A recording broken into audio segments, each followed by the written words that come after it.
ክብር ለኢየሱስ ይሁን። ሁላችሁም የያዛችሁትን እግዚአብሔር የምታገለግሉበትን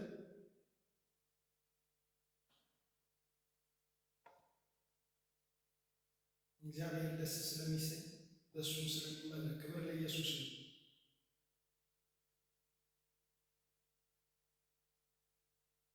ምናልባት ባለፈው አንድ ቃል ጀምሬላችሁ ነበረ ስለመስጠት በገንዘብ ጌታን ስለማገልገል። ዛሬ እሱን አይደለም ማካፈላችሁ፣ ሌላ ቃል ነው ማካፈላችሁ። እሱን ሌላ ጊዜ ቀጥለዋለሁ። ምናልባት ተከፋፍሎ ቢሰበክም ብዙ ችግር የማይፈጥር ነው። በተለያየ ርዕስ ቢሰበክም ራሱ ግን ሌላ ጊዜ እንዴት እንሰጣለን፣ ምን ያህል ነው፣ እንዴት ነው የምንሰጠው የሚለውን ሐሳብ ሌላ ጊዜ እንመለከታለን። ዛሬ እግዚአብሔር ውስጥ የሞላው እምነት በሚል ርዕስ ስለ እምነት ነው። እምነት ይኑርህ በሚል ርዕስ ስለ እምነት እግዚአብሔር ውስጥ ያስቀመጠውን እንመለከታለን። ክብር ለኢየሱስ ክርስቶስ ይሁን። መጽሐፍ ቅዱስ ሲናገር እምነት ማለት ምን እንደሆነ በቃል በቃል እምነት ማለት ብሎ መጽሐፍ ቅዱስ ይናገራል። ዕብራውያን 11 ላይ ቁጥር 1 ላይ ዕብራውያን 11 ቁጥር 1 ላይ በትግርኛ አንድ ሰው ቢያነብልኝ። ዕብራውያን 11 ቁጥር 1 ላይ እንደዚህ ይላል፣ እምነት ማለት በተስፋ የሚጠበቀውን ነገር አዎን በእውነት ይሆናል ብሎ መቀበል ነው። በአይን የማይታየውን ነገር እንደሚታይ አድርጎ መቁጠር ነው ይላል። ክብር ለኢየሱስ ክርስቶስ ይሁን። በትግርኛ ይህንን ቃል አንድ ሰው ቢያነብልኝ ያገኘ ሰው። ዕብራውያን ምዕራፍ 11 ቁጥር 1 ላይ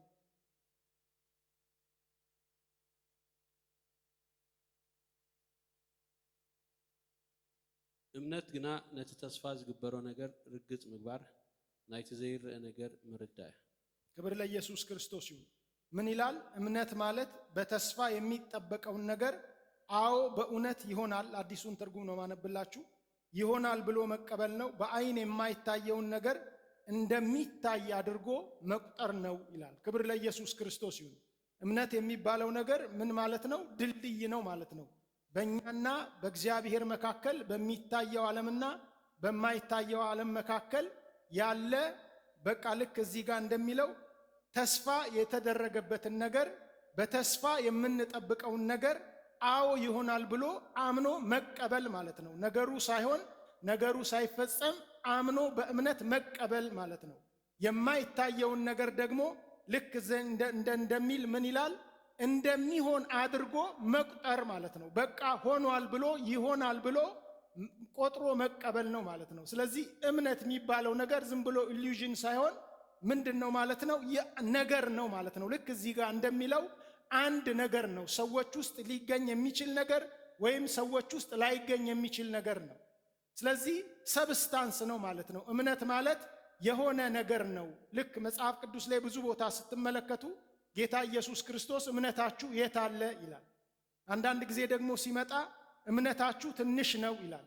እንደዚህ አይነት ትልቅ እምነት አላገኘውም ይላል መጽሐፍ ቅዱስ ላይ ሲናገር። ያዕቆብ ደግሞ ሲናገር እምነት የሞተ እምነት ብሎ ይናገራል። ስራ የሌለበት እምነት ብቻ የሚባል ግን በስራ የማይገለጽ የሞተ ይላል። ስለዚህ እምነትን ስንመለከት ትልቅ እምነት አለ፣ ትንሽ እምነት አለ፣ የሞተ እምነት አለ፣ ሕያው የሆነ እምነት አለ። ኢየሱስ ክርስቶስ እንዳለ እምነታችሁ ወዴት አለ ተብሎ እንደተጻፈ አንዳንድ ሰዎች ውስጥ እምነት የለም። ሐዋርያው ጳውሎስ ስለማያምኑ ሰዎች ሲናገር ሁሉም ሰዎች እምነት ያላቸው አይደሉም ይላል። አንዳንድ ሰዎች ውስጥ እምነት የሚባል ነገር የለም። ስለዚህ እምነት የሚባለው ነገር ምንድነው ማለት ነው? ሰብስታንስ ነው። የሆነ የሚኖር የሚጠፋ ነው ማለት ነው። ለጴጥሮስ ሲናገር ጌታችን ኢየሱስ እምነት እንዳይጠፋ ስላንተ ለመንኩ ማለድኩልህ አለው። ስለዚህ እምነት የሚጠፋ ነገር ነው። እምነት የሚገኝ ነገር ነው። እምነት የሚያድግ ነው። እምነት የሚቀንስ ነው፣ የሚጨምር ነው። እምነትን ጨምርልን ብለው እንዳሉ የሚጨመር ነገር ነው። ተሰሎንቄ ሄዳችሁ ስትመለከቱ ደግሞ በእምነት እንድታድጉ ይላል። ስለዚህ እምነት ምን የሚሆን ነው? የሚያድግም ነገር ነው ማለት ነው። ከዜሮ ይነሳል፣ መጀመሪያ ይጀምራል፣ እያደገ የሚሄድ ነገር ነው ማለት ነው። ስለዚህ እምነት ተብሎ ሲባል የሚታይ ነገር ነው። ሰዎች ውስጥ ሲያድግ የሚታይ ነገር ነው። ስራ ሲሰራ የሚታይ ነገር ነው። ስለዚህ ይሄ እምነት የሚባለው ነገር ሰብስታንስ ነው ማለት ነው። ልክ እዚህ ጋር እንደሚለው ተስፋ በተስፋ የሚጠበቀውን ነገር አዎ በእውነት ይሆናል ብሎ መቀበል ነው ይላል። አዎ በእውነት ይሆናል ብሎ የሚቀበል ሰው እምነት አለው ማለት ነው። አዎ አይሆንም ብሎ እንደዚህ አይነት ነገርን የማይቀበል ሰው እምነት የለውም ማለት ነው። ስለዚህ እምነት የሚባለው ነገር መጽሐፍ ቅዱስ ሲናገር ሁለተኛ ተሰሎንቄ ምዕራፍ 13 ቁጥር 5 ላይ በእምነት መሆናችሁን ራሳችሁን መርምሩ ይላል። ስለዚህ እምነት ምን መረምረው ነገር ነው። እምነቴ ትክክል ነው ወይ? በእምነት መንገድ አለ ወይ? እምነት አለኝ ወይ ብለን የምንመረምረው ነገር ነው ማለት ነው። ስለዚህ እምነት ምንድነው ማለት ነው? ዝም ብሎ ሐሳብ ኢሉዥን ሳይሆን ሰብስታንስ ነው ማለት ነው።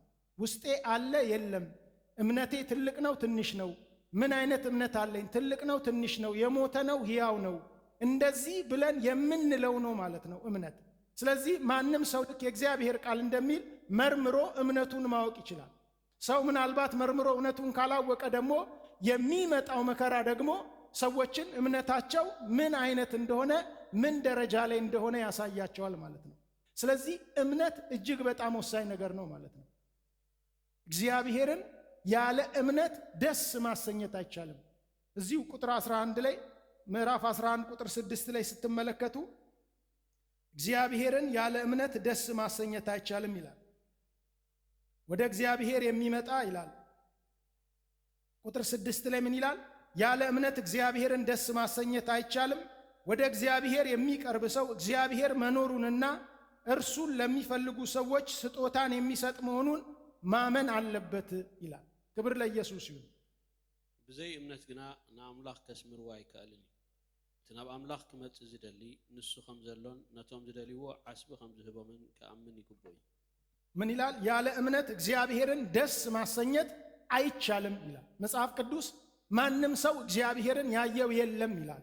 በአባቱ እቅፍ የነበረው ኢየሱስ መጣና ልክ እንደኛው ሥጋ ለበሰ መጣና እርሱ ተረከው። እርሱ አብ ምን አይነት እንደሆነ በራሱ በሕይወቱ አሳየ። አብ ምን አይነት እንደሆነ እሱ ተናገረ። ለዚህ ነው መጽሐፍ ቅዱስ ክርስቶስ ካልገለጠለት በስተቀር ማንም ሰው አብን አያውቅም፣ አብም ካልገለጠለት በስተቀር ማንም ኢየሱስን አያውቅም ይላል። ስለዚህ የሚታይ በቁስ አካል በእንደዚህ አይነት ዓለም እየኖርን የማይታየውን እግዚአብሔርን የሚሆን የማይታየው መንፈሳዊ ዓለምን የምናይበት እንዳለ አድርገን እንደተቀበልን አድርገን የምንቆጥርበት ተስፋ የተገባልን ቃል ሁሉ ይሆናል ብለን የምንቀበለው በምንድን ነው ማለት ነው? በእምነት ነው ማለት ነው። ስለዚህ እምነት የሚባለው ነገር እጅግ በጣም አስፈላጊ ነው ማለት ነው። ስለዚህ ያመነ ሰው መጽሐፍ ቅዱስ እንደሚል ይድናል፣ ያላመነ ግን የእግዚአብሔር ቁጣ በእርሱ ላይ ይኖርበታል ይላል። በቃ ለፍርድ የተቀመጠ ሰው ነው። ሕይወቱ ነፍስ እስትንፋሱ እስኪወጣ ድረስ ካላመነ ያ ሰው የእግዚአብሔር ቁጣ በእርሱ ላይ ይመጣል። ስለዚህ እምነት የሕይወት የሞት ጉዳይ ነው ማለት ነው። ክብር ለኢየሱስ ክርስቶስ ይሁን። ስለዚህ እምነትን ሁል ጊዜ ጌታ ኢየሱስ ክርስቶስን ደቀ መዛሙርቱ እንዳለ ጨምርልን ብለው እንዳሉት፣ ስለዚህ እምነት ልንጨምር የሚገባው እጅግ በጣም አስፈላጊ ነገር ነው ማለት ነው። ዳይናሚክ ነው። ዝም ብሎ የተቀመጠ ነገር ሳይሆን ወይ የሚያድግ ነው ወይ ይሞታል ወይ ያድጋል። እያንዳንዳችን ውስጥ ያለው እምነት ዝም ብሎ የተቀመጠ ነገር አይደለም። ወይ ያደገ ነው ወይ የሞተ ነው ወይ ባለበት ቦታ ተቀምጧል። ክብር ለኢየሱስ ክርስቶስ ይሁን። ስለዚህ ይሄ እምነት የሚባለው ምንድነው ማለት ነው? እጅግ በጣም አስፈላጊ የሆነ ነው። መጀመሪያ ስለ የድነት እምነት የሚለውን እንመለከትና ከዛ አንዳንድ ሐሳቦችን እንመለከታለን። ኤፌሶን ሁላችንም የምናውቀውን ቃል ነው የምናገረው።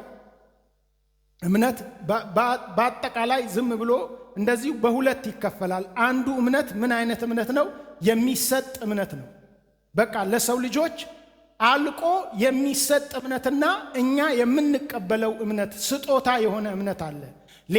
ሌላኛው አይነት እምነት እግዚአብሔር ከሰጠን በኋላ በጸጋው የምናሳድገው እምነት ነው። ሌላ ሁሉም አይነት እምነቶች ሌሎቹ በጸጋ የምናሳድገው አይነት እምነት አለ።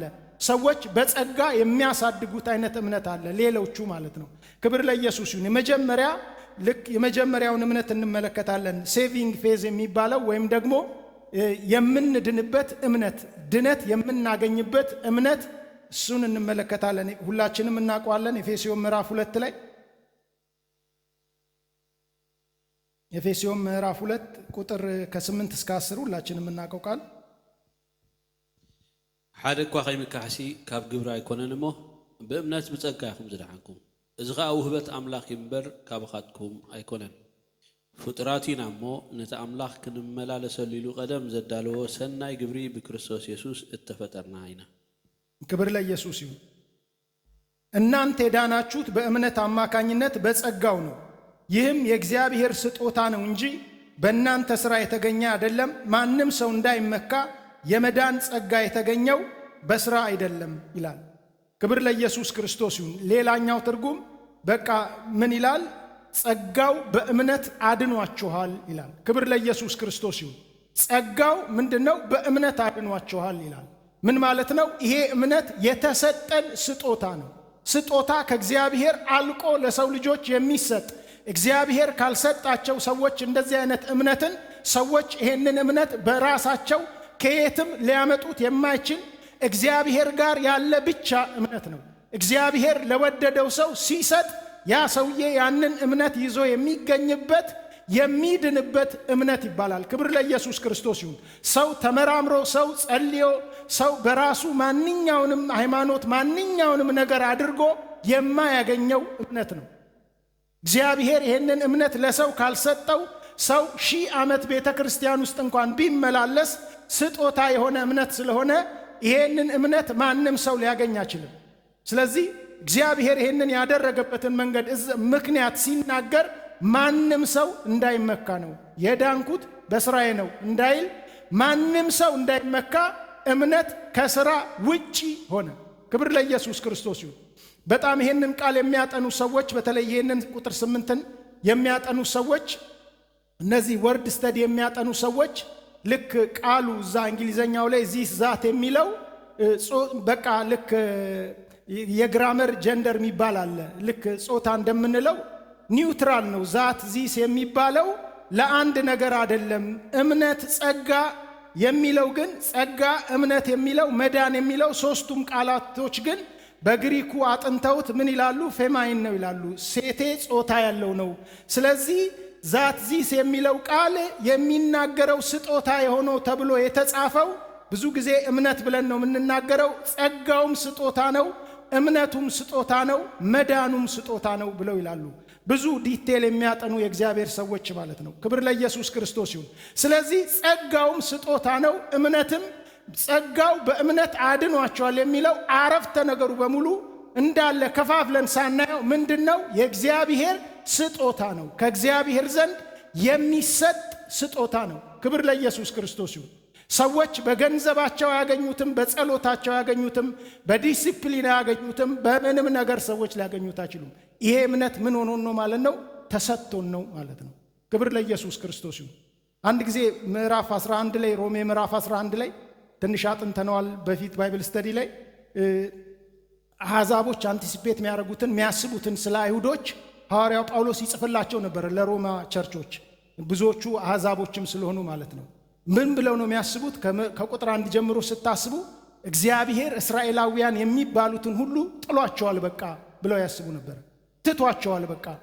ለምን? አይሁድን ኢየሱስን የሰቀሉት እነሱ ናቸው። ሐዋርያትንም እነሱ ናቸው ያሳደዱት። ክርስቲያኖችን አሳደው በአሕዛብ አገር ነው ተበትነው ያሉት። ስለዚህ እዛም ቸርቻቸው ውስጥ ደግሞ አይሁዶች አሉ፣ ክርስቲያኖች ተሰደው የመጡ እግዚአብሔር ጥሏቸዋል በቃ ብለው ማሰብ ጀመሩ። ከዛ ሐዋርያ ጳውሎስ እኔ ራሴ እኮ እስራኤላዊ ነኝ፣ እኔ ራሴ እኮ አማኝ ነኝ። ስለዚህ እነሱ እግዚአብሔር እስራኤላውያንን ቢጥል ኖሮ ከቢንያም ነገድ ነኝ፣ እኔ እንዴት ዳንኩ ብሎ ሐዋርያው ጳውሎስ ይህንን ሐሳብ ሊያስረዳቸው ምዕራፉን በሙሉ በዚህ ነገር ተይዞ ሊያስረዳቸው ሲል እንመለከታለን። እንደውም ምን አላቸው? ኤልያስ ራሱ ትልቅ የእግዚአብሔር ሰው ትልቁ ነቢይ ራሱ እንደናንተ ተሳስቶ ነበረ። ኤልያስም ምን ብሎ አስቦ ነበረ? እኔ ብቻ ቀረውኝ። በኤልዛቤል ዘመን፣ በአካብ ዘመን የበዓል ነቢያት በጣም ሁሉንም ነገር ተቆጣጥረው ባሉበት ዘመን እኔ ብቻ ቀረው በቃ እኔንም ሊገሉኝ ይፈልጋሉ፣ ስለዚህ ነፍሴን በሰላም ውሰድ ብሎት ነበረ እግዚአብሔርን። እግዚአብሔር ግን አምላካዊ መልስ ምን ብሎ ሰጠው ይላል? አንተ ብቻ አይደለህም የሚል ሰጠው። ተሳስተሃል የሚል ኤልያስ ትልቁ ነቢይም ልክ እንደ አሕዛቦች እግዚአብሔር እስራኤልን ሁሉ ጥሏል ብለው እንዳሉ ተሳስቶ ነበረ። አምላካዊ መልስ ምን ብሎ ሰጠው ይላል? ልክ አንደኛ ነገሥት ምዕራፍ 19 ቁጥር ምዕራፍ 18 ቁጥር 19 ላይ አንደኛ ነገሥት ላይ ነኝ። አንደኛ ነገሥት ምዕራፍ 19 ቁጥር 18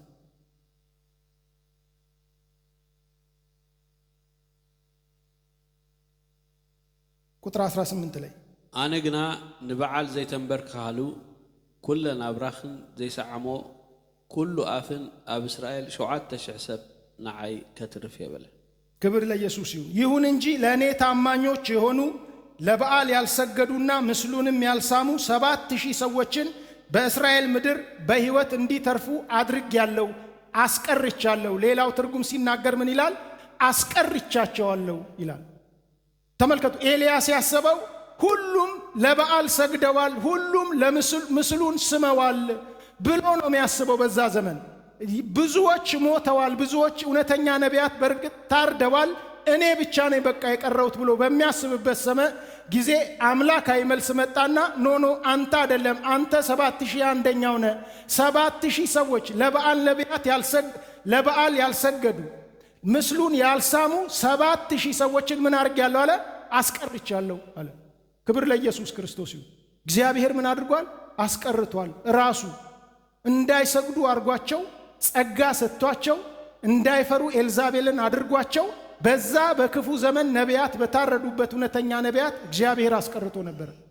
አስቀርቻለሁ ራሴ ያለ። ክብር ለኢየሱስ ክርስቶስ ይሁን። ቁጥር 5 ላይ ሄዳችሁ ስታነቡ ምን ይላል? አሁን በዚህ ዘመንም በጸጋ የዳኑ በጸጋ የተረፉ ምኖች አሉ? ቅሬታዎች አሉ ይላል። በመቼ? በሐዋርያና ሐዋርያው ጳውሎስ ዘመን። በእኛ በዚህ ዘመን በጸጋ የዳኑ በጸጋ የተረፉ አሉ። በጸጋ ነው የዳኑት፣ በጸጋ ነው ያመለጡት። ከዚህ ከአመፀኛው ዓለም በጸጋ የዳኑ አሉ። ክብር ለኢየሱስ ክርስቶስ ይሁን።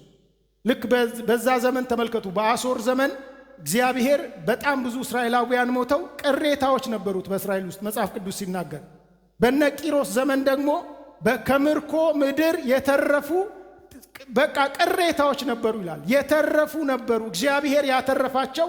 ከዛ መጽሐፍ ቅዱስ ሲናገር መንፈሳቸውን አነሳስቶ ወደ ኢየሩሳሌም የመጡ የኢየሩሳሌምን ቅጥር የሰሩ ቤተ መቅደሱን እንደገና የሰሩ ሰዎች ነበሩ፣ እነ ዘሩባቤል። ክብር ለኢየሱስ ይሁን። ስለዚህ በዚህ ዘመን ምን ይላል መጽሐፍ ቅዱስ ሲናገር? ቅሬታዎች አሉ። ማን ያስቀረው? እግዚአብሔር ነው ያስቀራቸው። ክብር ለኢየሱስ ክርስቶስ ይሁን። ስለዚህ ወደ ቁጥር 20 ሮሜ ምዕራፍ 11 ላይ ስትመጡ ምን ይላል? አሕዛቦችን ምን ይላቸዋል? ምን አትበሉ ይላቸዋል? አትኩሩ ይላቸዋል። የትዕቢትን ነገር አታስቡ፣ ፍሩ።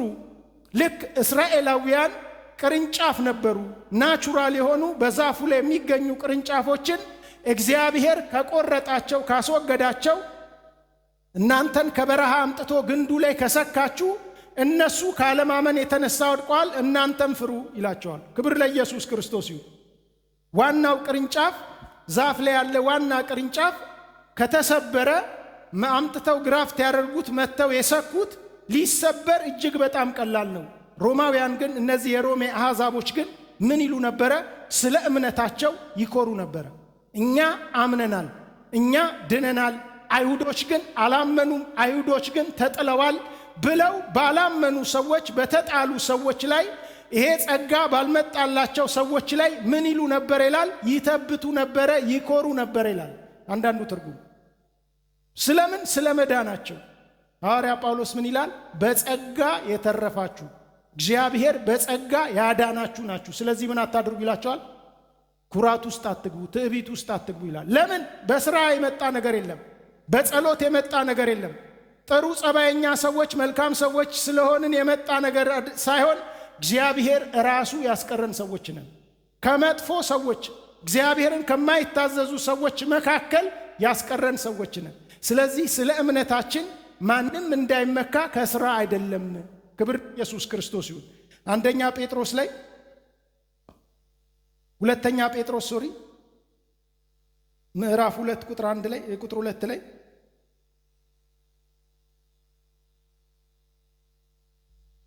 ሁለተኛ ጴጥሮስ ምዕራፍ 2 ምዕራፍ 1 ላይ ቁጥር 2 ብዙሓት ድማ ብርክሰቶም ክስዕቡ እዮም بسرمون اتا منقد حقي ختصرافيا ني ሁለተኛ ጴጥሮስ ላይ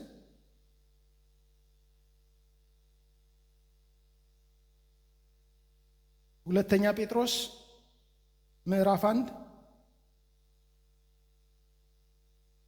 ቁጥር 2 ላይ ለተቀበሉት ለሚለው ማለት በእምነት ሁለተኛ ጴጥሮስ ምዕራፍ 1 ቁጥር 2 ኦኬ ኢየሱስ ክርስቶስ አገልጋይና የኢየሱስ ክርስቶስ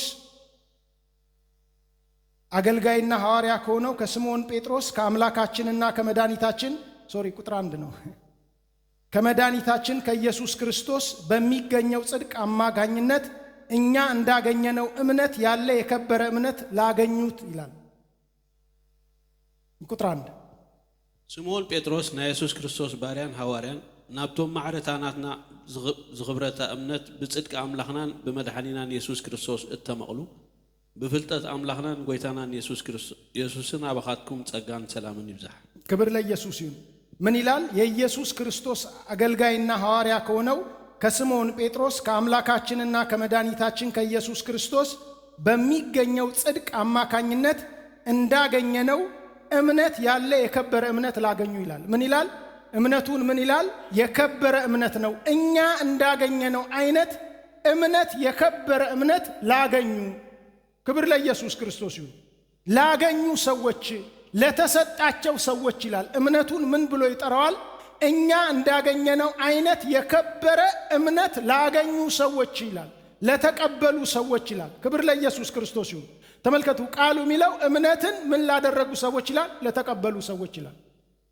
በኢየሱስ ክርስቶስ ጽድቅ በክርስቶስ ሥራ አማካኝነት እምነትን ምን አድርገዋል ይላል ተቀብለውታል ይላል ስለዚህ ለክኛ እንደተቀበልነው ክቡር እምነት ሐዋርያ ናቸው ጌታ ኢየሱስ ክርስቶስን አይተዋል ብዙ ተአምርን ሰርተዋል እግዚአብሔር ኢየሱስ ክርስቶስ ራሱ ሐዋርያ ያላቸው የላካቸው ናቸው እነዚህ ሐዋርያት ያላቸው አይነት ክቡር እምነት ምንም ሳይሸራረፍ እኛ ጋም አለ ክብር ለኢየሱስ ይሁን ለምን እነሱም ተቀብለውት ነው ሐዋርያው ጴጥሮስ እንደሚለው እኛም ተቀብለነው ነው አልቆ የመጣ ከእግዚአብሔር የመጣ እምነት የተቀበሉት እምነት ነው ያለው ለምን ምን አይነት እምነት የድነት እምነት የሚባለው ክብር ለኢየሱስ ክርስቶስ ይሁን እዚህ ጋር በተለይ ለተቀበሉት የሚለው በግሪኩ ስትመለከቱ ቃሉ ምን ማለት ነው እጣ ወጥቶለት አንድ ነገር እንደተቀበለ ሰው ነው መጽሐፍ ቅዱስ ሲናገር ዘካርያስ የሚባለው በክህነቱ ወግ መሰረት እጣን እንዲያጥን ምን ሆነ ይላል በእጣ ተመረጠ ይላል እጣ ወጣበት ይላል ክብር ለኢየሱስ ክርስቶስ ይሁን ምን እንዲያረግ እጣን ቤተ መቅደስ ገብቶ እጣን እንዲያጥን በእጣ ተመረጠ ይላል በእጣ ተመረጠ የሚለው የግሪኩ ትርጉምና እዚህ ጋር ለተቀበሉት የሚለው አንድ ትርጉም ነው እንዲያጥን ቤተ መቅደስ እንዲገባ የሱ ተራ የሆነው እድለኛ የሆነው በእጣው አማካኝነት ነው በሰልፍ አይደለም በእድሜ አይደለም ሌሎቹም ካህናት ናቸው እንደሱ ግን ገብቶ እንዲያጥን ማን ነው ዛሬ የሚያጥነው ተብሎ ወጣ ሲወጣ ማለ ወጣ ዘካርያስ ላይ ወጣ መጽሐፍ ቅዱስ እንደሚለው ልክ ይሄንንም የግሪኩ ትርጉም አንድ ነው እምነትን ምን ላደረጉ ይላል ለተቀበሉት ይላል ስንቀበለው እንዴት ነው የደረሰን ማለት ነው ልክ እጣ እንደሚወጣለት ሰው ነው የደረሰን በቃ እንደዚሁ ተሰጠን ማለት ነው እጣ ሲወጣ መጽሐፍ ቅዱስ ምሳሌ ላይ ስለ እጣ ሲናገር እጣ በጉያ ይጣላል መደቧ ግን ከእግዚአብሔር ነው ይላል እጣ ይጣላል መደቧን የሚያቀው ለማን ምን ይደርሳል የሚለውን እግዚአብሔር ብቻ ነው የሚበይነው የሚያቀው ሌላው ሰው ምን ይሆናል ማለት ነው ከወጣለት እድለኛ ይሆናል ለዚህ ነው ዳዊት ምን አለ ገመዴ በአማረ ስፍራ ወድቃልኛለች አለ እጣ ሲወጣ መሬት ሲከፋፈሉ ማለት ነው በዛ ዘመን ልክ ስለሱ በመንፈሳዊ ነገር ነው ያደረገው ገመዴ በአማረ ስፍራ ወደቀችልኝ አለ ስለዚህ እጣ የሚወጣለት ሰው ልክ እድለኛ ነው ቃሉ ሚለው የትርጉሙ ቃል እምነትን ለተቀበሉ ላገኙ የሚለው ቃል ትክክለኛው ቃል ልክ እጣ ወጥቶለት ሰው እጣ እንደደረሰው ሰው ነው ምንም የሱ ነገር የለም ምንም የሱ ድርሻ የለም ሰው ስለሆነ እጣ ውስጥ ብቻ አለ ክብር ለኢየሱስ ክርስቶስ ይሁን መጽሐፍ ቅዱስ ሲናገር ተመሳሳይ ቃል ጌታችን ኢየሱስ ክርስቶስን ከሰቀሉት በኋላ መጽሐፍ ቅዱስ እንደሚል የኢየሱስ ክርስቶስን ልብስ እጣ ተጣጣሉበት ይላል ስለዚህ ለማን እንደሚደርስ ይላል ለማወቅ ብለው ምን አደረጉ ይላል? ዕጣ ተጣጣሉ ይላል። ምን እንደሚል ለማን ነው የሚደርሰው? ስለዚህ ያ ቃልም በግሪኩ ምን ይላል? በግሪኩ ተመሳሳይ እዚህ ጋም እምነትን ምን ይላል? እምነትን ላገኙ ይላል። ልክ ዕጣ ወጥቶለት ሰው እንደሚያገኘው። ስለዚህ ይሄ የድነት እምነት የሚባለው አንድም ነገር ሳንሰራ አንድም ነገር ሳናደርግ ያገኘነው የተሰጠን እምነት ነው። ምን አይነት እንዴት አይነት እምነት? ልክ እነ ሐዋርያው ጴጥሮስ እንደተቀበሉት የከበረ እምነት እነሱ ጋር እንደወረደ እነሱ እንዳገኙት አይነት እምነት ነው። ስለዚህ ለተሰደዱት ክርስቲያኖች ሐዋርያው ጴጥሮስ ደብዳቤ ሲጽፍላቸው ምን ይላል? እኛ እንደተቀበልነው አይነት ክቡር እምነት ለተቀበሉ እያለ ይጽፋል። ስደተኞች ተራ ሕዝብ ነው። ክብር ለኢየሱስ ክርስቶስ ይሁን። ስለዚህ የዳንበትን እምነት እንዳንጠራጠር አንድ ነገር ማወቅ ያለብን ምንድነው? እምነት ምን ሆኖን ነው? ተሰጥቶን ነው። እንደ ሮሜ አሕዛቦች ደግሞ እንዳንኮራ እምነቱ የተሰጠን ስለሆነ ልክ ሐዋርያ ጳውሎስ አንተ ስላመንክ አለ እነሱ ባለማመናቸው ምክንያት ብለዋል። ስለዚህ ምን አላቸው? ፍራ እንጂ የትዕቢትን ነገር አታስብ አላቸው። ከስራ አይደለም። ክብር ለኢየሱስ ክርስቶስ ይሁን። ስለ መዳናችን አንድም ክሬዲት ልንወስድ አይገባም። እግዚአብሔር ራሱ ብቻውን ክሬዲት መውሰድ ስለፈለገ ስራ የሚባለውን ነገር፣ ባህሪ የሚባለውን ነገር፣ ማንኛውንም ነገር፣ ዘር የሚባለውን ነገር ሁሉ አወጣ። ስለዚህ ልክ እንደዛ ሲያደርግ እግዚአብሔር አሕዛቦችን መግባት ጀመሩ። ክብር ለኢየሱስ። ያላመኑ አይሁዶች መውጣት ጀመሩ። ለምን? ምን ሆነ? አሁን እንደ ዕጣ በቃ ሆነ፣ በጸጋ ሆነ። ክብር ለኢየሱስ ክርስቶስ ይሁን። ስለዚህ ስለ ዳናችሁበት እምነት ልትጠራጠሩ ፈጽሞ አይገባም። እግዚአብሔር ምን አድርጎን ነው? እምነትን ሰጥቶን ነው፣ ተሰጥቶን ነው፣ ተቀብለን ነው። ልክ ዕጣ እንደወጣለት ሰው ተቀብለን ነው። ክብር ለኢየሱስ ክርስቶስ ይሁን። ለዚህ ነው ጌታ ኢየሱስ ክርስቶስ ብዙ ደቀ መዛሙርት ኢየሱስ ክርስቶስ ሲያስተምር ሰሙና፣ በጣም ወደ 6000 የሚሆኑ በጣም ብዙዎች ናቸው። ሰሙ። ሥጋዬን ያልበላ ደሜን ያልጠጣ እያለ ሲያስተምር የዚህን ሰውዬ ሥጋ እንዴት ነው የሚሰጠን? እንዴት ነው ምንበላው? እንዴት ደሙንስ እንጠጣለን? ተሰናከሉበት ይላል መጽሐፍ ቅዱስ ሲናገር። ደቀ መዛሙርቱ ራሱ እስኪላቸው ማለት ነው። ክብር ለኢየሱስ ክርስቶስ ይሁን። ኢየሱስ ክርስቶስ ግን ምንድን ነው ብሎ የመለሰው? ለደቀ መዛሙርቱ የነገራቸው ምን አለ? አባቴ ካልሳበው በስተቀር ማንም ወደ እኔ አይመጣም ማለት። ሰው ስለተሰናከለ አይደለም፣ ስለገባው ስላልገባው አይደለም። ክብር ለኢየሱስ ክርስቶስ ይሁን። ስለተመረጠ ብቻ እግዚአብሔር ስለሳበው ብቻ ወደ ኢየሱስ ክርስቶስ ይመጣል። ባይገባውም ይመጣል፣ ባይረዳም ይመጣል። እግዚአብሔር አእምሮን የከፈተለት ቀን ይገባዋል። ክብር ለኢየሱስ ክርስቶስ ይሁን። ኢየሱስ ክርስቶስ ጌታ ነው። ስለዚህ እግዚአብሔር በዚህ መልኩ ሰዎችን ምን ያደርጋል? በዚህ መልኩ ሰዎችን ያድናል። ክብር ለኢየሱስ ክርስቶስ ይሁን። እኔ አንዲት እህት አውቃለሁ እግዚአብሔር ለገዛ ልጁ ያራራለት የሚለውንና አባቴ አባቴ ስለምን ተውከኝ የሚለው ቃል ሁል ጊዜ ግራ የገባት ነበር፣ ጌታን ተቀብላ ማለት ነው። እና በኋላ ነው የገባት። በኋላ ግን ኳየር ውስጥ የምትዘምር እንደገና የምትሰብክም አይነት ሰው ነች። አንዳንድ ጊዜ እንደዚህ ነው መረዳት የሚመጣው። እግዚአብሔር ምንም በቃ ደቀ መዛሙርቱ ሲጠራሩ መጽሐፍ ቅዱስ ላይ ስትመለከቱ የሚጠራሩት ሙሴ የተናገረውን በብሉይ ኪዳን የተጻፈውን በቃ መሲሁን አግኝተናል እየተባባሉ ነበር የሚጠራሩት። ብዙ ነገር ገና አልገባቸውም። ኢየሱስ ክርስቶስ ጋር ሲመጡ እያደር ነው እየገባቸው የመጣው። ዋናው ምንድነው? እግዚአብሔር ስቦን መተናል፣ እምነት ተቀብለናል። ክብር ለኢየሱስ ይሁን። እስቲ እምነት ተቀብያለሁ በሉ እስቲ። ተቀብላችሁ ነው፣ በቃ ተሰጥቷችሁ ነው። እግዚአብሔር ከላይ ወሰነና ሰጣችሁ። ከዛ ጥሪ ሲደረግ ጌታ ኢየሱስ ክርስቶስን አመናችሁ። በምንም መንገድ ነው የመጣችሁበት መንገድ ይለያያል። እምነቱ ግን ምን ሆናችሁ ነው? ተሰጥቷችሁ ነው። ክብር ለኢየሱስ ክርስቶስ ይሁን። አንዳንዱ በጓደኛ ነው፣ አንዳንዱ በተአምር አይቶ ተፈውሶ ነው፣ አንዳንዱ በተለያየ ነገር ነው። የሚመጣበት መንገድ ይለያል። እንደ ሐዋርያው ጳውሎስ አይነቱ ደግሞ ሰው ሊመሰክርለት የማይችል ኢቭን ሐዋርያትም ሄደው በዛ ዘመን ሊመሰክሩለት የማይችል እጅግ ከባድ ክርስቲያኖችን የሚያስር ሰው ነው። ራሱ ጌታ ኢየሱስ ክርስቶስ ደግሞ ወደሱ መጣ። የመጣንበት መንገድ ይለያያል። እምነቱ ግን ምን ሆኖን ነው? ተሰጥቶን ነው። ክብር ለኢየሱስ ክርስቶስ ይሁን። ኢየሱስ ክርስቶስ ጌታ ነው። ስለዚህ እንመለከታለን፣ ሌላውን አይነት እምነት እንመለከታለን። ሌላው አይነት እምነት ከዚህ ውጭ ያለው እምነት ልክ ግሮስሊ በሁለት እንደከፈልኩት፣ ሌላው አይነት እምነት እግዚአብሔር በሰጠን ጸጋ የምንቀበለው፣ እግዚአብሔር በሰጠን ጸጋ የምናሳድገው እምነት ነው። ክብር ለኢየሱስ ክርስቶስ ይሁን። ሰዎች ዝም ብለው እምነትን ተቀብለው ዝም ብለው አይመላለሱም። ክብር ለኢየሱስ ክርስቶስ ይሁን። ሁለተኛ ተሰሎንቄ ምዕራፍ 3 ላይ ሉቃስ ምዕራፍ 8 ቁጥር 25 ላይ ሉቃስ 8 ቁጥር 25 ላይ ሽዑ አበይ ዳላ እምነትኩም በሎም ፈሪሆም ካ እዚን ንፋስን ማይን ዝእዘዝዎም እሞ ዝእዘዝዎስ መን ኮን እዩ እናተባሃሉ ተደነቁ። ክብር ለኢየሱስ ይሁን። ኢየሱስ የሚፈልገው አይነት እምነት ማለት ነው። ልክ እዚህ ጋር ሁላችንም ቃሉን እንደምናቀው ጌታ ኢየሱስ ክርስቶስ ወደ በገሊላ ባህር እየሄዱ እያለ ኢየሱስ ክርስቶስ ጀልባ ውስጥ ገብቶ ተኛ ይላል መጽሐፍ ቅዱስ ሲናገር። ጌታችን ኢየሱስ ክርስቶስ እዛ ውስጥ ገብቶ ሲተኛ እነሱ እየቀዘፉ እየሄዱ እያሉ ድንገት ግን ከባድ አውሎ ንፋስ መጣ እና ማዕበል ተነሳ። ከዚህ የተነሳ ወደ መርከቡ ወደ ጀልባይቱ ውሃ ይገባል። ጀልባይቱን እስኪያዳፋት ድረስ እያላጋ ወደዚህ ይሄዳል። ስለዚህ እንደ ሰው አስቡት። እነዚህ ሰዎች ጀልባ አሳ አጥማጆች ናቸው። ብዙ ዘመናቸውን የቆዩት እዛው ባህር ላይ ነው። ምናልባት እዛው ገሊላ ባህር ላይ ነው። ያቁታል። የገሊላ ሰዎች ናቸው። ባህሩንም ያቁታል። ልምድ አላቸው። ዋና ይችላሉ። ንፋስ ሲመጣ እንዴት አድርገው ጀልባን መቆጣጠር እንደሚችሉ የሚያውቁ ሰዎች ናቸው።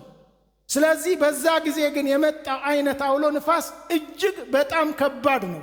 ምናልባት ውሃ ውስጥ እንኳን ቢገቡ እንዴት ሊሞቱ ይችላሉ በጣም ዋና የሚችሉ ሰዎች ብለን ነው የምናስበው። ግን የመጣው ነገር እጅግ በጣም ከባድ ስለሆነ ታግለው ሲያቅታቸው ጌታ ኢየሱስ ክርስቶስ ጋር መጡና ምን ብለዋሉ ይላል? ስንጠፋ፣ ሌላው ትርጉም ሌላው ወንጌል ሲናገር ስንጠፋ ግድ አይልህምን ብለው ቀሰቀሱት ይላል። ክብር ለኢየሱስ ክርስቶስ ይሁን። አስቡት፣ አንዳንድ ጊዜ የምንፈራቸውን ሰዎች የምናከብራቸውን ወይ እናት አባቶቻችንን ስንቀሰቅስ ዝም ብለን ሮጠን ሄደን አንቀሰቀስም። በተለይ አገር ቤት እዚህ መጥተው ላያችን ላይ ነው የሚወጡት። ስለዚህ ስንቀሰቅስ እንፈራለን። ትንሽ እየፈራን እያከበረን ነው። ቀስ ብለን ነው የምንቀሰቅሰው። እነሱ አስቡት፣ ጌታቸው ነው፣ በጣም የሚያከብሩት ነው። ግን ካለባቸው ከባድ ፍርሃት የተነሳ መጡና ጌታ ኢየሱስ ክርስቶስን ስንጠፋ ግድ አይልህምን? መጥፋታችን ነው በቃ ብለው ቀሰቀሱት ይላል። ክብር ለኢየሱስ ክርስቶስ ይሁን። ተመልከቱ፣ እነዚህ ሰዎች እምነት የተወሰነ እኮ እምነት አላቸው። ማንኛውም ሰው እምነት አለው። እምነት የሌለው ሰው አለ መጽሐፍ ቅዱስ እንደሚል። ከጌታ ጋር የሚመጣ ጌታ ጋር የሚውል እምነት አላቸው፣ የተወሰነ እምነት።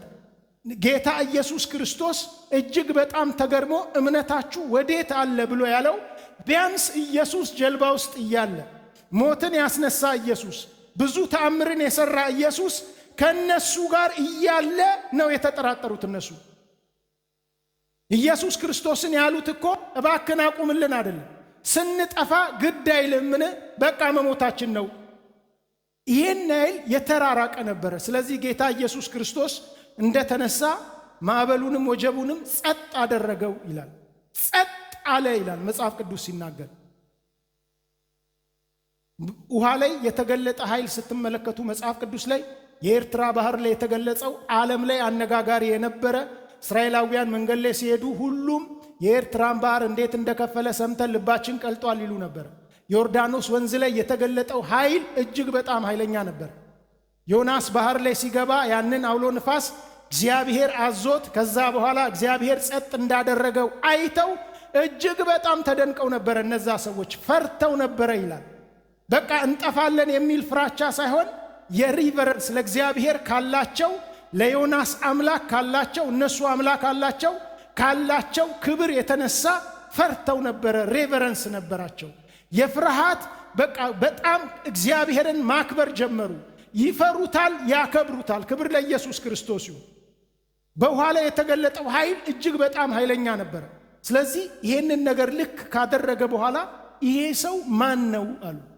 የናዝሬቱ ኢየሱስ ነው ብለው ነው የተከተሉት።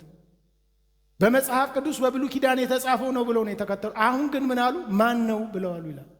ግን ጌታ ኢየሱስ ክርስቶስ ጸጥ ካረገው በኋላ ምን አለ? እምነታችሁ ወዴት አለ? የት አለ እምነታችሁ? እምነታችሁ የቱ ጋር ነው ያለው? ኢየሱስ ከነርሱ ጋር አለ። ክብር ለኢየሱስ ክርስቶስ ይሁን። ስለዚህ ጌታ ዛሬም እናንተን የሚጠይቃችሁ እምነታችሁ ወዴት አለ? ጌታ ኢየሱስ ክርስቶስ ማርቆስ 16 ላይ ሲናገር እንደዚህ አላቸው ደቀ መዛሙርቱ፣ እኔ ብሄድ ይሻላል ብሎ በፊት ነግሯቸዋል። ግን እስከ ዓለም ፍጻሜ እኔ ከማን ጋር ነኝ አለ? ከእናንተ ጋር ነኝ አለ። ክብር ለኢየሱስ ይሁን። እነሱ እየዞሩ ቃሉን ይዘራሉ፣ ተአምር ያደርጋሉ፣ አብሯቸው ይሰራ ነበር ይላል። ጌታ ኢየሱስ አብሯቸው ነበረ። ከሚያምኑ ሁሉ ጋር ጌታ ኢየሱስ ክርስቶስ አለ። ኢየሱስ ክርስቶስ ከእናንተ ጋር አለ። ክብር ለኢየሱስ ይሁን። ስለዚህ የተነሳባችሁ ነገር ሊኖር ይችላል። የምታልፉበት ነገር ሊኖር ይችላል። እግዚአብሔር ግን አለ። ክብር ለኢየሱስ ክርስቶስ ይሁን። ጌታ ኢየሱስ ክርስቶስ ግን ከኛ ጋር አለ። ያ የተነሳብን ነገር አይደለም እግዚአብሔር መኖር አለመኖሩ የሚናገረው። እግዚአብሔር ግን ከኛ ምን ይፈልጋል? እምነት ይፈልጋል። እምነታችሁ ወዴት አለ? ክብር ለኢየሱስ ክርስቶስ ይሁን። ስለዚህ እምነትን ይፈልጋል ማለት ነው። እምነት የሚፈለግ ነገር ነው። እግዚአብሔር ሁል ጊዜ ከኛ ሊያገኘው የሚፈልግ ነገር ነው። የት አለ እምነታችሁ ይላል። ስለዚህ እምነታችሁ ወዴት አለ? ክብር ለኢየሱስ ክርስቶስ ይሁን። ስለዚህ ኢየሱስ ክርስቶስ እየነቀፋቸው ነው። ልክ ጌታ ኢየሱስ ክርስቶስ መጽሐፍ ቅዱስ ሊሄዳችሁ ስትመለከቱ ከሞት ከተነሳ በኋላ ጌታ ኢየሱስን ሴቶች ቀድመው አዩት። ከዛ ለነ ጴጥሮስም ተገለጠ። በተለይ ሴቶች አዩና ሄደው ለደቀ መዛሙርት ተናገሩ ይላል። ለ11 ማለት ነው። ከዛ በኋላ ልክ ለ11 ማንም ሲናገራቸው የሚያምኑ የለም። የኤማውስ መንገደኞች መጥተው ተናግረው አይተነዋል፣ ተገልጦልናል፣ አላመኑም ይላል መጽሐፍ ቅዱስ ሲናገር። እየሮጡ መቃብሩን ባዶውን ያዩት ነበር ይላል። ክብር ለኢየሱስ ክርስቶስ ይሁን። ኢየሱስ መጽሐፍ ቅዱስ ሲናገር ልክ ሲያገኛቸው ባለማመናቸው ወቀሳቸው ይላል። ሲናገር በገሊላ ቀድማቸዋለሁ ብሎ ነግሯቸዋል። ከ3 ቀን በኋላ እነሳለሁ ብሎ ነግሯቸዋል። ነገር ግን ምን አደረጋቸው ይላል? ባለማመናቸው ምክንያት ወቀሳቸው ይላል። ስለዚህ ባለማመናችን ምክንያት ጌታ ይወቅሰናል ማለት ነው። ስለዚህ ልናምን ይገባል። ሰዎች በእምነት ሊመላለሱ ይገባል። እግዚአብሔር እምነት ከእያንዳንዳችን ይፈልጋል። ክብር ለኢየሱስ ክርስቶስ ይሁን። ስለዚህ እምነት እግዚአብሔር ከእያንዳንዳችሁ የሚፈልግ ነገር እንደሆነ ልናስብ ይገባል። ክብር ለኢየሱስ ይሁን። ሉቃስ ወንጌል ምዕራፍ 18 ላይ ሁላችንም የምናውቀው ታሪክ አለ ስለዛች ሴት። ክብር ለኢየሱስ ክርስቶስ ይሁን። ሉቃስ ወንጌል ምዕራፍ 18 ላይ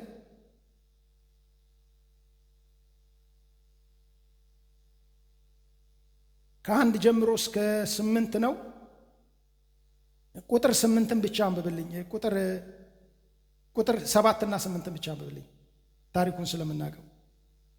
አምላኽ ደግዳ ነቶም ለይትን መዓልትን ናብ ዝጠርዑ ሕርያት ፍትሕያ ይውፅኣሎም እዩ ይጽመሞም ደኸ ቀልጢፉ ፍትሒ ከም ዘውፅኣሎም እብለኩም ኣለኹ። ወዲ ሰብ ዝመጽእ ግና እንድዒ እምነት ድኾና ምድሪ ክረክብ እዩ። ክብር ለኢየሱስ ክርስቶስ ይሁን። ከላይ ሲናገር ምን ይላል? ከዚህ በኋላ ኢየሱስ ሳይታክቱ ዘወትር መጸለይ እንዳለባቸው ለማስተማር ይህንን ምሳሌ ተናገረ ይላል። ምሳሌው ምንድነው? አንዲት ደሃ መበለት ሴትና ሁለተኛ ፍርድ የተዛባባት ፍርድ የምትጠብቅና አንድ ዳኛ ደግሞ በጣም ጨካኝ እግዚአብሔርን የማይፈራ ሰውንም የማያፍር በጣም እጅግ በጣም ጨካኝ ዳኛ ነው። ኮራፕትድ የሆነ በዚህ ዘመን በቃ ሰዎችን የሚያሰቃይ ማለት ነው። ስለዚህ ልክ እንደዚህ አይነት ዳኛና አንዲት ደሃ መበለት አስቀመጠና እቺ ደሃ መበለት ግን እግዚአብሔርን እንደማይፈራ ሰውን እንደማያፍር ታውቃለች። ግን ምን ታደርጋለች? ከባለጋራዬ ፍረድልኝ እያለች ሁል ጊዜ ትሄዳለች ይላል። ዛሬም መልስ የለም። ዛሬም ምናልባት አያናግራትም። ዛሬም ፍርድ አይሰጣትም። ግን ምን ታደርግ ነበረ? ሁል ጊዜ ሳታቋርጥ ትሄድ ነበር ይላል። ሁል ጊዜ አስቡት እስቲ፣ እንደዚህ አይነት ጨካኝ ክፉ ዳኛ ጋር መመላለስ አስቡት እስቲ፣ ፍርድ እንዲፈረድላቸው። እኔ በራሴ ኬዝ ባይሆንም በአባቴ ኬዝ ብዙ ፍርድ ቤት እንደዚህ ትንሽ አውቃለሁ። እንዴት አሰልቺ እንደሆነ መመላለስ፣ ፍርድ መጠበቅ እጅግ በጣም አሰልቺ ነው። ስለዚህ እቺ ሴት ሁል ጊዜ ትሄዳለች፣ ሁል ጊዜ ትጠይቃለች፣ ፍርድን ትጠይቃለች። ጨካኝ ነው። በኋላ ይሄ ሰውዬ ምን አለ? በቃ እግዚአብሔርንም ባልፈራ ሰውንም ባላፍር ጭቅጨቃዋ ንዝነዛዋ ብዬ ፈርጄ እገላገላለሁ አለ። ምናልባት እሱ መስሪያ ቤት ሲመጣ በር ላይ ሁል ጊዜ አለች። ሁል ጊዜ ቆማ የምትጠይቀው አንድ ነገር ነው። ስለዚህ ስለ ጨቀጨቀችው ብቻ እፈርድላታለሁ ብሎ ፈረደላት ይላል። ክብር ለኢየሱስ ይሁን። ጌታ ኢየሱስ ቁጥር 7 ላይ ያለውን ተመልከቱ። እግዚአብሔር ታዲያ ሌትና ቀን እየጮሁ ለሚለምኑት ሕዝቦቹ አይፈርድላቸውንም? ችላ በማለትስ እርዳታውን ያዘገይባቸዋልን ይላል። ስለ ጸሎት ነው የሚናገረው። እግዚአብሔር ቀንና ሌሊት ወደ እግዚአብሔር ለሚጮሁ ለነዚህ ሰዎች እንዴት አይፈርድላቸውም? ይፈርድላቸዋል። እንዴት ዝም ይላቸዋል ወይ? ፍርድን አዘግይቶ ዝም ይላቸዋል ወይ? እግዚአብሔር እንደዛ ያደርጋል ወይ? እግዚአብሔር ጨካኝ ነው ወይ? እግዚአብሔር ልክ እንደዛ አይነት ዳኛ ባህሪ ያለው ወይ? ጌታ ኢየሱስ ክርስቶስ ነው የሚለው ስትጸልዩ ሁል ጊዜ ሳታቋርጡ ጸልዩ ይላል። ልክ እንደዛች ሴትዮ ዳኛው ሌላ ነው፣ እግዚአብሔር ነው፣ የሚፈርድ ነው። በተለይ ለምርጦቹ ይላል፣ ለተመረጡት ምርጦቹ፣ ለዓለም ሕዝቡ ሁሉ አይልም። መጽሐፍ ቅዱስ መዝሙረ ዳዊት ላይ ስትመለከቱ ኢሳይያስ ላይ እግዚአብሔር ድሃውን ይሰማል ይላል። ያመነም ይሁን ያላመነ ሰው ድሃን ከበደለ፣ ድሃው ከጮኸ ካለቀሰ እኔ ሰማለሁ አለ እግዚአብሔር። ይመን አይመን እግዚአብሔር የለም ይበል አይበል፣ ድሃን ሰው በድሎ ድሃ ካለቀሰ ከጮኸ እግዚአብሔር ምን አደርጋለሁ አለ? ሰማለሁ አለ። እንደዚህ አይነት አምላክ ነው እግዚአብሔር። ስለዚህ እዚህ ጋር ግን ምን ይላል? ሳይዘገይ በፍጥነት ይፈርድላቸዋል። ነገር ግን የሰው ልጅ በሚመጣበት ጊዜ በምድር ላይ እምነትን ያገኝ ይሆንን ብሎ ጠየቀ። ክብር ለኢየሱስ ክርስቶስ ይሁን። ምን አይነት እምነት ነው ጌታ ኢየሱስ እየጠየቀ ያለው? እዚህ ጋር የሚፈልገው ምን አይነት እምነት ነው አገኛለሁ የሚለው? ከማን ነው የሚናገረው? በምርጦቹ ማለት ነው፣ በተመረጡት፣ በዳኑት፣ በቅዱሳን መካከል ተመልሼ ስመጣ እንደዚህ አይነት እምነት አገኛለሁ ወይ? ምን አይነት እምነት? ሰዎች በጸሎት የሚተጉበት እምነት፣ እግዚአብሔር ባይመልስላቸውም እግዚአብሔር ይመልስልኛል ብለው በጸሎት መንበርከኪያቸው ላይ የማይጠፉበት እምነት ማለት ነው። ክብር ለኢየሱስ ክርስቶስ ይሁን። እንደዚህ አይነት እምነት አገኝ ይሆንን ብሎ ጠየቀ ኢየሱስ ክርስቶስ። ዘመኑን ስታዩት እጅግ በጣም አስፈሪ ነው። ቤተ ክርስቲያናችንንም በሉ የነጮቹን ቤተ ክርስቲያን በሉ ጸሎት የሚባለው ነገር ምን እየሆነ ያለበት ዘመን ነው? እጅግ በጣም እየጠፋበት ያለ ዘመን ነው። ጸሎት የሚባለው ነገር ሰው መታገስ ያቃተው ዘመን ነው። በቃ አይታገስም። መንበርከክ፣ እግዚአብሔርን ተንበርክኮ ከእግዚአብሔር መጠየቅ፣ እንደዚህ አይነት እምነት ሰዎች ውስጥ የለም። ስለዚህ እንደዚህ አይነት እምነት ጌታ ኢየሱስ ክርስቶስ ይፈልጋል ማለት ነው። ልክ እምነታችሁ የታለ ያለው እንደዚህ አይነት እምነት ተመልሼ ስመጣ አገኛለሁ፣ ከኔ ያገኛል፣ ከናንተ ያገኛል። እንደዚህ አይነት እምነት ውስጣችሁ ቀርቷል። ክብር ለኢየሱስ ክርስቶስ ይሁን። ስለዚህ እንደዚህ አይነት እምነት ምን ልናደርግ ይገባል? ሊኖረን ይገባል። ምን አይነት እምነት? በጸሎት ተንበርክከን እግዚአብሔር እስኪፈርድልን ድረስ የምንንበረከክበት፣ ጠዋትና ማታ ይላል፣ ሌሊትና ቀን ይላል። ለሚጮሁት ለምርጦቹ እንዴት አይፈርድላቸውም? ምን ይላል? ክብር ለኢየሱስ ክርስቶስ ይሁን። ስለዚህ እንደዚህ አይነት እምነት ሊኖረን ይገባል። ዛሬ የእግዚአብሔር መንፈስ ክብር ለኢየሱስ ክርስቶስ ይሁን ለእያንዳንዳችሁ እየተናገረ ነው፣ ለእኔም ጭምር። ስለዚህ ምን አይነት ነገር? በጸሎት የምንንበረከክበት እግዚአብሔርን የምንፈልግበት እምነት። ጌታ ኢየሱስ በደንብ አድርጎ በደንብ ነቢይም ነው፣ ጌታ ኢየሱስ አምላክም ነው። ታውቃላችሁ፣ ያውቃል ማለት ነው። ዘመኑን ያውቃል ማለት ነው። ተመልከቱ፣ በዚህ ዘመን ያለውን ነገር አትስቡት። ሰዎች ለጸሎት ያላቸውን አመለካከት አስቡት። ስለዚህ ዘመኑን ያውቃል ማለት ነው ጌታ ኢየሱስ ክርስቶስ። ስለዚህ ይሄ አይነት እምነት እንዲኖር ተክተን ሳናቋርጥ ልንጸልይ ይገባል ማለት ነው። ክብር ለኢየሱስ ክርስቶስ ይሁን። እግዚአብሔር በሰጠን ጸጋ ልክ እኮ ነው። አንዳንድ ጊዜ ጸጋ ከጎደለ ጎደለ ነው። ሰው አይችልም አንድን ነገር ማድረግ። ግን በልግስና ጸጋን የሚሰጥ አምላክ አለ። ዕብራውያን 4 ላይ ደስ የሚለኝ ቃል ነው ሁል ጊዜ እንዳናሳብብ ጸጋ ጎሎኛል እንዳንል።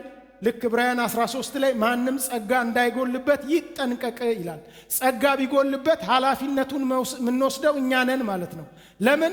እግዚአብሔር የጸጋ ዙፋን የሚባል ደካሞች መጥተው እዛ ወድቀው በድፍረት መጥተው በኃጢአታቸው ሳይሸማቀቁ በድካማቸው ሳይሸማቀቁ መጥተው ጸጋን ስጠኝ ብለው የሚሉበት በቃ የጸጋ ዙፋን የሚባል አለ ይላል።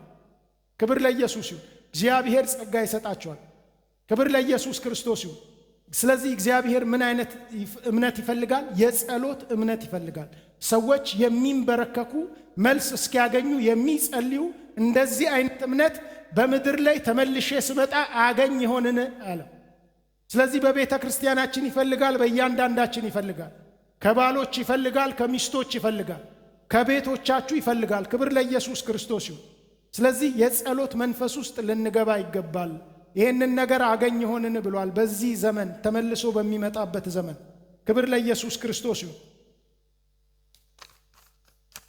ስለዚህ በዚህ ነገር ልንተጋ ልንል ያስፈልጋል። ሲሪየስሊ ውሰዱት። ክብር ለኢየሱስ ክርስቶስ ይሁን። ሁለተኛ ተሰሎንቄ ምዕራፍ 1 ከ3 እስከ 4 ላይ የሚያድግ እምነት ይላል። ክብር ለኢየሱስ ክርስቶስ ይሁን። ሁለተኛ ተሰሎንቄ ምዕራፍ 1 3 እና 4 አቱም አሕዋትና እምነትኩም ኣዝያ ስለ ዝዓበየት እታ ፍቕሪ ነፍሲ ወከፍ ናይ ኩላትኩምን ኣብ ናሓድሕድኩም ስለ ዝዓዘዘት ቁኑዕ እሞ ብዛዕባኹም ኩሉ ሰዓት ንኣምላኽ ከነመስግኖ ግቡእና እዩ። እምበኣርሲ ንሕና ባዕልና ብትዕግስትኹምን እምነትኩምን በቲ ዝፀርኩሞ ኩሉ ስደትን ፀበባን በኣኻትኩም ኣብ ማሕበር ኣምላኽ ንምካሕ ኢና። ክብር ለኢየሱስ ይሁን። ምን ይላል? ወንድሞች ሆይ በእናንተ ምክንያት እግዚአብሔርን ሁል ጊዜ እናመሰግናለን፣ ማመስገንም ተገቢያችን ነው። የምናመሰግነውም እምነታችሁ ይበልጥ እያደገና የእያንዳንዳችሁ የእርስ በርስ ፍቅር እየጨመረ በመሄዱ ነው ይላል። ሁለት ነገር እየጨመረ እየሄደ ነው። ኮንቲኒዋሊ አንዳንድ እንግሊዘኛ ትርጉም በቀጣይነት እየጨመረ ያለ ሁለት ነገር ስላለ እግዚአብሔርን ልናመሰግን ይገባል። መስት ነው የሚለው የግድ ማመስገን አለብን እግዚአብሔርን ይላል። ሐዋርያ ጳውሎስ ነው የሚለው ምን አይቷል? በእነሱ እምነታቸው እያደገ ሲመጣ አይቷል።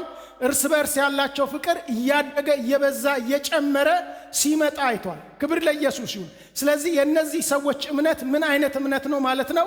እንደነበሩ ያሉ ሰዎች ወይም እምነታቸው የሚቀንስ ወይም እምነታቸው የሚሞት ሳይሆን እምነታቸው ምን እያደረገ መሄድ ነው? እየጨመረ መሄድ ነው። ክብር ለኢየሱስ ክርስቶስ ይሁን። እምነት እየጨመረ የሚሄድ ነው። ክብር ለኢየሱስ ክርስቶስ ይሁን። አያችሁ ያዕቆብ ሲናገር የሚሞት እምነት አለ አለ።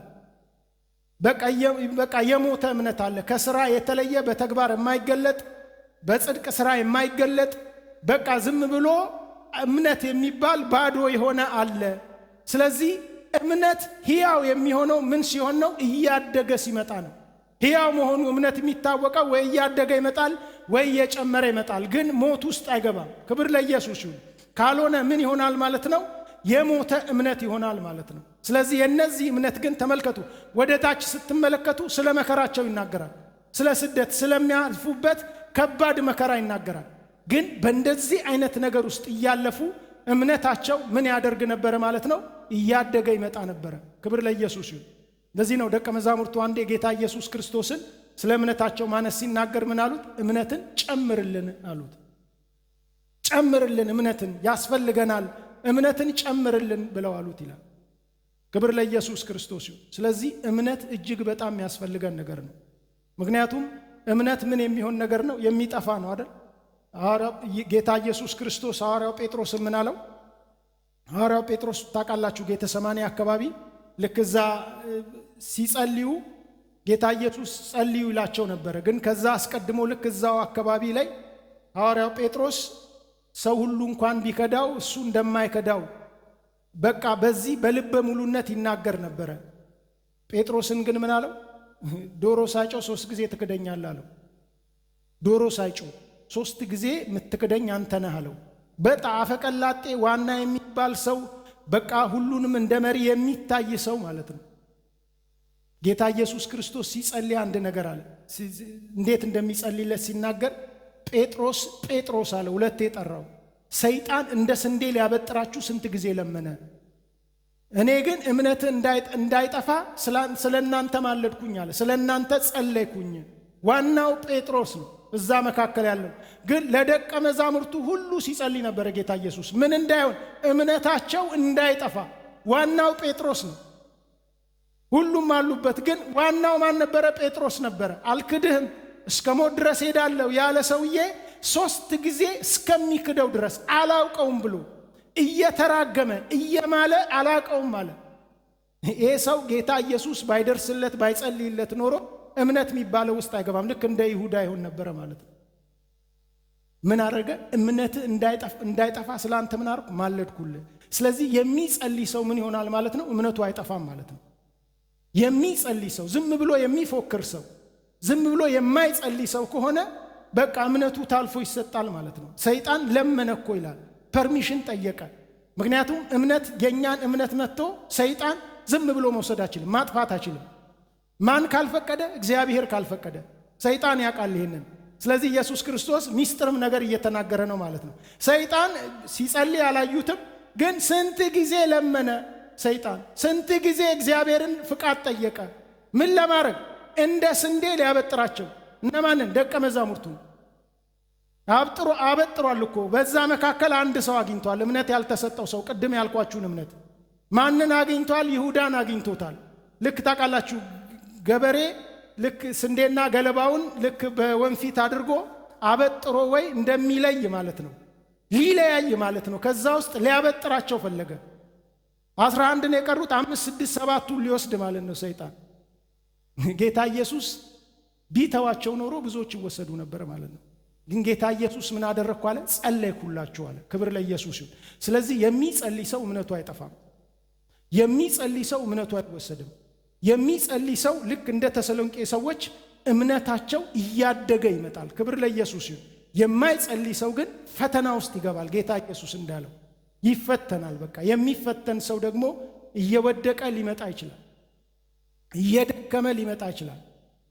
ስለዚህ የሚያድግ እምነት የሚባል አለ። ሮሜ 14 ላይ ከዚህ በፊት አይተነዋል። በእምነት ደካማ የሆኑትን ሰዎች ይላል፣ በእናንተ መካከል ያሉትን እያለ ይናገር። በእምነቱ ደካማ ደግሞ የሆነ ሰው አለ፣ በእምነት ማለት። ስለዚህ ክርስቲያን ብርቱ ነው ጠንካራ ነው የሚባለው በምኑ ነው ማለት ነው? በእምነቱ ነው ማለት ነው። ስለዚህ ይሄ እምነት ልክ ጌታ ኢየሱስ ክርስቶስ እንዳለ ምን ልናደርግ ይገባል? እምነታችን እንዲጨምር፣ እምነታችን እንዳይጠፋ ምን ማድረግ አለብን? መጸለይ መቻል አለብን። ክብር ለኢየሱስ ክርስቶስ ይሁን። አንደኛ ጴጥሮስ ምዕራፍ 2 ቁጥር 2 ላይ ሌላ እምነታችን የሚያድግበትን ነገር ይናገራል።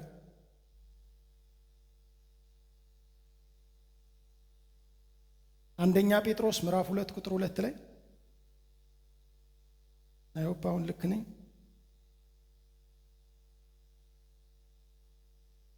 ያው አንድንና ምዕራፍ 2 ቁጥር 1ና ቁጥር 2 እምባርሲ ንኩሉ ክፋኣትን ኩሉ ጉርሕን ግብዝናን ቅንእን ኩሉ ሕሜትን ኣርሕቕዎ እግዚአብሔር ሕያዋይ ምዃኑ ጥዒምኩም ተኾንኩምሲ ብኡ ንምድሓን ምእንቲ ክትዓብዩ ከምቶም ሕጂ እተወልዱ ህፃናት ነቲ ሕዋስ ዘይብሉ መንፈሳዊ ጸባ በሃግዎ። ክብር ለኢየሱስ ይሁን። እንግዲህ ክፋትን ሁሉ፣ ማታለልን ሁሉ፣ ግብዝነትን፣ ቅናትን፣ ማንኛውንም አይነት ሐሜት አስወግዱ። አዲስ እንደተወለዱ ህፃናት ወተት እንደሚመኙ እናንተም ለመዳን እያደጋችሁ የምትሄዱበትን ንጹህ መንፈሳዊ ትምህርት ተመኙ ይላል። ሌላው ትርጉም ቃል ይላል። ክብር ለኢየሱስ ክርስቶስ ይሁን። ምን እንድትሆኑ ይላል? እያደጋችሁ የምትሄዱበትን ይላል። እያደግን የምንሄደው አንዱ ጸሎት ነው። እምነት እንዳይጠፋ እምነታችን እንዲጨምር አንዱ ጸሎት ነው። ልክ ኢየሱስ ክርስቶስ አንድ ጊዜ አጋንንትን እንዴት ነው በቃ ለምንድን ነው ማውጣት ያልቻልነው ይሄንን ብለው አሉት ይላል። አንድ ጊዜ ታግለው አቃታቸው። ኢየሱስ ተራራ ላይ መልኩ ሲለወጥ ነበርና ሲመጣ ታች ይታገላሉ። ስለዚህ በቃ ወደ ደቀ መዛሙርታ አመጣዋቸው፣ ሊያወጡት ፈጽመው አልቻሉም ብለው አሉት ኢየሱስን። የማታምን ጠማማ ትውልድ አላቸው ጌታ ኢየሱስ። እስከ መቼ ከእናንተ ጋር እኖራለሁ? አሕዛብን አይደለም ደቀ መዛሙርትን ማለት ነው። የማታምኑ ናችሁ እናንተ አላቸው። ከዛ ደቀ መዛሙርቱ ከቆየ በኋላ ጌታ ኢየሱስን ለምንድን ነው እኛ ልናወጣ ያልቻልነው አለ። እንደዚህ አይነቱ አለ በጾምና በጸሎት ነው የሚወጣው አላቸው ጌታ ኢየሱስ ክርስቶስ። ምን ማለት ነው? ሰው ስለ ጾመ ስለ ጸለየ ብቻ አይደለም አጋንንት የሚያወጣው። የሚጾም የሚጸልይ ሰው እምነቱ እጅግ በጣም ከፍተኛ ይሆናል ማለት ነው። አንዳንድ ሰዎችን አንዳንድ አገልጋዮችን አይታችኋል። በደንብ የገባቸው እንደዚህ አይነት ነገር አንድ ነገር ሲያጋጥማቸው ጾማለሁ ጸልያለሁ በቃ ይላሉ። ትዕቢት አይደለም፣ እውነታቸውን ነው። በቃ ሲጾሙ ሲጸልዩ እግዚአብሔር እንደሚሰማ እምነት ውስጣቸው በጣም እንደሚጨመር በደንብ አድርገው ያውቃሉ። ስለዚህ በቃ ወደ ጾም ወደ ጸሎት ይገባሉ ቶሎ ብለው ማለት ነው። ስለዚህ የሚጾም የሚጸልይ ሰው እምነቱ ይጨምራል ማለት ነው። እምነቱ ፈጽሞ ኢየሱስ እንዳለው አይጠፋም። ሰይጣን እንደ ስንዴ ሊያበጥራቸው ስንት ጊዜ ለመነ፣ ፈለገ፣ አልቻለም። ክብር ለኢየሱስ ይሁን። ሁለተኛውን ግን ሲናገር ምን ይላል? ለመዳን እያደጋችሁ የምትሄዱበትን ይላል። ለመዳን ሌላ ሁለተኛው የሚያስፈልገው ምንድነው? የእግዚአብሔር ቃል ነው። ክብር ለኢየሱስ ክርስቶስ ይሁን። ሰው መጽሐፍ ቅዱስ ሲናገር እምነት ከመስማት ነው፣ መስማትም በእግዚአብሔር ቃል ነው ይላል። የእግዚአብሔር ቃል ነው ሰዎችን እምነት እንዲያገኙ የሚያደርገው። ስለዚህ ካልሰሙ እንዴት ያምናሉ ይላል መጽሐፍ ቅዱስ ሲናገር። ምንን ካልሰሙ? መጽሐፍ ቅዱስን ካልሰሙ፣ የእግዚአብሔርን ቃል ወንጌልን ካልሰማ ሰው እንዴት ያምናል ይላል። ስለዚህ እምነት የሚፈጠረው በምንድነው? በእግዚአብሔር ቃል ነው ማለት ነው። የእግዚአብሔርን ቃል የሚያነብሰው እምነቱ እየጨመረ ይሄዳል። ክብር ለኢየሱስ ክርስቶስ ይሁን። ስለዚህ የእግዚአብሔርን ቃል የሚጥሉ ሰዎች እምነታቸው ምን እየሆነ ይመጣል? ደካማ እምነት እየሆነ ይመጣል ማለት ነው። ብዙ ጊዜ እኔ በራሴ የምታዘባለው ብዙ ጊዜ ሁለቱን በቃ ፓራራሊ አናስኬድም። ወይ በጣም እንጸልያለን የእግዚአብሔር ቃል ላይ በቃ በጣም ኦልሞስት ዜሮ እንሆናለን። ወይ ደግሞ የእግዚአብሔርን ቃል ሰው በጣም ያነባል፣ ጸሎት ላይ ደግሞ በቃ ዜሮ ይሆናል። ብዙ ጊዜ ቅዱሳን እንደዚህ ናቸው፣ ብዙ ጊዜ ማለት ነው። ነገር ግን የምናድገው ትክክለኛ ልክ የተመጣጠነ ምግብ እንደሚባለው ልክ በህፃናት ሲያድጉ በቃ ሁሉም አይነት ቫይታሚን ማግኘት አለባቸው። ኤንም ቢንም ሲንም ዲንም እንደዚህ ማግኘት አለባቸው፣ የተመጣጠነ ጤነኛ እንደሆኑ ማለት ነው። የእግዚአብሔር ቃል በቃ ሰዎች ሊያገኙት የሚገባ ትክክለኛ ሊያድጉበት እያደጋችሁ እንድትሄዱ ይላል። ኮንቲኒዩዋሊ ማለት ነው። እንዲያድጉ ምን ማድረግ አለባቸው? የእግዚአብሔርን ቃል ማንበብ አለበት። ክብር ለኢየሱስ ይሁን። ስለዚህ የእግዚአብሔርን ቃል የጣላችሁ ሰዎች ልታነሱ ይገባል። የእግዚአብሔርን ቃል ቀንና ማታ ሁሌ ልናነብ ይገባል፣ ልናሰላስል ይገባል። ክብር ለኢየሱስ ይሁን። እርስ በርስ ስንገናኝ የምንወያየው አንዱ የእግዚአብሔር ቃል ሊሆን ይገባል። ክብር ለኢየሱስ ክርስቶስ ይሁን። ስለዚህ ቤተ ክርስቲያናችንም ወደ እግዚአብሔር ወደ ባይብል ስተዲ መመለስ አለባት ማለት ነው። ኦልሞስት ተነጋግረናል፣ አስበናል። ለምን የእግዚአብሔር ቃል ያስፈልገናል? ክብር ለኢየሱስ ክርስቶስ ይሁን። የእግዚአብሔርን ቃል ሰው ከተወ ጥበብ የሚባል የለውም። እስራኤላውያን ጣሉት ይላል መጽሐፍ ቅዱስ ኤርምያስ ላይ። ጣሉትና ግን እኛ ጥበበኞች ነን፣ ከዓለም ሕዝብ የተለየን እግዚአብሔር የመረጠን ነን ብለው ያወራሉ። ኤርምያስ ምን አላቸው? በመንፈስ ሆነው የእግዚአብሔርን ቃል ጥለዋልና ምን ጥበብ አላቸው? ምን የተለየ ሕዝብ ናችሁ? ለምን ቃሉን ጥላችኋል? ቃሉ ነበረ ልዩ ያረጋችሁ ይላል። ስለዚህ የምናድገው በምንድነው? በእግዚአብሔር ቃል ነው። እምነታችን የሚጨምረው እምነታችን እንዳይጠፋ የሚሆነው እምነታችን በቃ እያነሰ የማይሄደው ምን ስናደርግ ነው? የእግዚአብሔርን ቃል ስናነብ ነው። ክብር ለኢየሱስ ክርስቶስ ይሁን። ቃሉን በምናነብበት ጊዜ ምን እየሆነ እንሄዳለን? እያደገን እንመጣለን ማለት ነው። ሰዎች የእግዚአብሔርን ቃል የሚጥሉ ከሆነ ሰዎች እምነታቸው እየወረደ ይሄዳል ማለት ነው። ክብር ለኢየሱስ ይሁን። ሁላችንም እንሳና እንጸልይ። ሁላችንም ካለንበት የምንችል ሰዎች እግዚአብሔር ሊያሳድገን ይፈልጋል። ክብር ለኢየሱስ ክርስቶስ ይሁን። እግዚአብሔር እንደዚሁ እምነትን ሰጠን።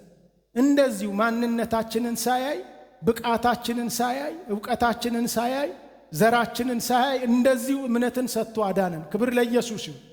ኢየሱስ ክርስቶስ ጌታ ነው። ከጸጋው የተነሳ ግን እግዚአብሔር ከሰጠን ጸጋ የተነሳ ደግሞ በእምነት በምንሄደው እምነት ክብር ለኢየሱስ ይሁን። የእግዚአብሔርን ቃል እየበላን እየጸለይን እምነታችን እንዳይጠፋ እያደገ እንዲሄድ ክብር ለመንፈስ ቅዱስ ይሁን።